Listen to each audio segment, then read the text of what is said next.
Friends, welcome. Happy Thursday. We're back with another subscriber feedback. This time, it's Stacey, another one of our booth buddies out there, wondering what's going on. She's been submitting auditions to ACX audiobooks like crazy and has yet to hear back. And believe me, that can be a maddening experience. So if that sounds like something that you're struggling with, you can submit a sample here and we'll get to the bottom of it if we can. There's a form in the description for that. If, like Stacey here, you want to join the Booth Buddies to accelerate your progress and getting feedback faster. Right now, if you don't, the wait is kind of long. It's a couple months. But if you want to do that, you jump to the top of the list. It supports these efforts, blah, blah, blah. Otherwise, thanks for being here. And ta-da, let's dive in. Enough of me rambling about that kind of stuff. So this is a lovely little sample from The Secret Garden. Let's just give it a little listen, shall we? She put the key in and turned it. It took 2 hands to do it, but it did turn. And then she took a long breath and looked behind her up the long walk to see if anyone was coming. No one was coming. No one ever did come, it seemed, and she took another long breath because she could not help it. And she held back the swinging curtain of ivy and pushed back the door, which opened slowly, slowly. Then she slipped through it and shut it behind her and stood with her back against it, looking about her and breathing quite fast with excitement and wonder and delight. She was standing inside The Secret Garden. This is incidentally one of my wife's favorites. So good on you there. Let's start with what's really working. Your pacing, awesome. Your sense of wonder in this piece, very much in line with this character. Love it. The sense of suspense and stuff, overall, really, really solid. There are a couple of ideas I have within it where maybe we can improve. But for those of you out there, if you're auditioning and not hearing back, let's talk to that first before we get to Stacey's situation specifically. Firstly, doing what Stacey's doing is great. If you have friends out there, there's folks like me, you can hit me up for coaching on my website. This is not a plug, but other coaches do this kind of thing as well. So if you're just going crazy, not really sure what's going on, rather than trial and error and just maybe building bad habits as you try and charge ahead, or maybe just charging ahead without really knowing what's happening, just getting a second opinion, asking for that kind of stuff is really, really valuable. So that's a great thing to do, Stacey, and thanks for doing that. And I'm happy to be helping there. The other thing you can do if you're not finding any words back, there are a couple of things built into it. One, sometimes it's just a fit thing where you just haven't found the right gig yet. And unfortunately, in a lot of disciplines with voiceover and audiobook narration specifically, particularly when you're starting out, it's the kind of thing where getting that first gig and the next few after can take a while. And it can be pretty frustrating, particularly when you see folks come along and start hitting the road running right out of the gate. And just know that generally has nothing to do with you necessarily. And each journey's from each individual is so different. So that kind of comparison is not really helpful anyway. But sometimes it's just a fit thing and the right job for you hasn't come along. So getting a second opinion, asking, hey, am I on the right track? Am I not? Can be really, really helpful. I certainly found it helpful at the beginning of my journey. And then just giving yourself some grace and having patience beyond that is wonderful. The next is to listen to samples of real world examples, be it commercials or audiobooks, video games, animation. Listen to what's out there. And don't try to emulate it necessarily, but listen to what's out there and then listen to what your work sounds like and do kind of a A/B comparison and maybe reverse engineer. Okay, so this is something that's out there in the world and is real. And then here's my stuff that I'm trying to get into that space. Is there a difference? Is the sound quality on par? Are there things that sound different? How does the performance sound? And evaluate it objectively, not necessarily taking, oh, this paid gig is better than anything I could do or something like that. Just do an objective comparison and say, are there differences? And if there are, take note and maybe try those, trial and error. So for whatever that's worth for you, Stacey, and everybody else out there. But that said, Stacey, I've got some maybe good news, maybe not for you, but there is one thing that jumps out to me pretty intensely from the top. There's something going on in your audio, whether you've done noise reduction or if there's something in your space making this sound, but it sounds like there's some sort of like metal vibrating sound. Let's try and listen for it again, and I'll try and point it out. She put the key in and turned it. It took 2 hands to do it, but it did turn.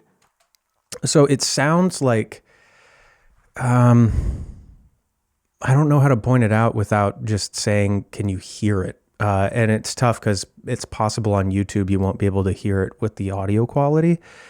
And then she took a long breath and looked behind her up the long walk to see if anyone was coming. It almost sounds like if you were, I know this isn't what it is, but it almost sounds like if you had a inflated balloon next to you and you were talking, like that sort of extra vibration going on. Things that make that possible are if there's some sort of metal, let me go back to full screen here. If there's some sort of metal thing next to your microphone that can resonate or vibrate, that could be it. It could also be that you're doing some sort of processing in post. Typically, noise reduction can give a sort of weird metallic-y sound. So if you're doing some of that, I would pull back. Yeah, without knowing your processing chain, it's hard to know exactly where it's coming from, if it's in your space or if it's in your post-processing chain. But that would be the thing to listen to first, because if you eliminate that, aside from that, your audio quality sounds pretty darn good, and there's just that tinny processed sound in the background going on that I think may be holding you back fairly significantly. So it could just be that. In terms of your performance, like I was saying at the beginning, overall, it sounds pretty darn solid. There was one section in here that I had some ideas for, so let's just listen to this again. And then she took a long breath and looked behind her up the long walk to see if anyone was coming. So, like that passage in particular, you're delivering it pretty darn well, but it's almost it's lacking perspective a little bit. It sounds almost ambivalent as to what's going on. And you do a good job with the pacing and stuff, using that to generate suspense and things. But in this little section, she turned to look up the long walk to see if someone was coming. Like, there are a number of things you can do, but adopt her perspective a little bit. She turned and looked to see if someone is coming. Does she know that this is a forbidden place that she can't go into, and that's why she's checking? Is she scared she's going to be found out? Is she trying to get out scot-free? Any sort of permutation of that emotional underbelly, we can bring that to this little section here, and I think that will help to enliven it a little bit more. No one was coming. That too. No one was coming. How does she feel about that? Is it a sense of relief? Is it another sense of trepidation? Is it a ratcheting up of caution? No one's coming right now, but they could be right around the corner, so I better act quickly. Those small little things that you can adopt as the narrator can be really, really valuable to give us a sense of what's happening and how we should feel about it and how the character feels about it. And that'll just be a notch up in your performance. No one ever did come, it seemed, and she took another long breath because she could not help it. And I love the because she could not help it, the way you deliver it, though I don't know that it's, my instinct there was to say, I don't know that it's right, but I like it so much that I don't know that I really care. And she held back the swinging curtain of ivy and pushed back the door, which opened slowly, slowly. Then she slipped through it. Yeah, I love that. Then she just went through it. I don't know. There's a sense for me here that there's something incongruous going on in this section, in that I don't really know how I'm supposed to feel about it, I guess, by virtue of the performance. And that could just be that I'm lacking so much context. I know The Secret Garden, but it could be that I'm lacking context in this moment as to what exactly is going on here. Essentially, picking a lane. Is she sneaking? Is she knowing she's not supposed to go in there? Does that terrify her? Does she feel really excited by it? And I think my instinct in listening to this is you're delivering it really, really well, but the perspective just isn't clear. And the emotional underbelly of things is a little bit muddy for me, at least. So in listening to this... No one ever did come. No one ever did come, it seemed. How does that relate to the fact that she looked anyway? Like she looked to see if someone was coming, and nobody did. Well, nobody ever did come, it seemed. But then she pulled back the curtain, and you're doing a good job building suspense. But even as the suspense is building, I get confused as to what it means for her, I guess. Is this like a moment of triumph? Is it, I don't know. I feel like I'm talking in circles a little bit here, but let me know if that makes sense. But it's delivered well, but it's just a little unclear to me, I guess. And shut it behind her, and stood with her back against it, looking about her and breathing quite fast with excitement and wonder and delight. She really like the excitement, wonder, delight. You're doing a good job making those different.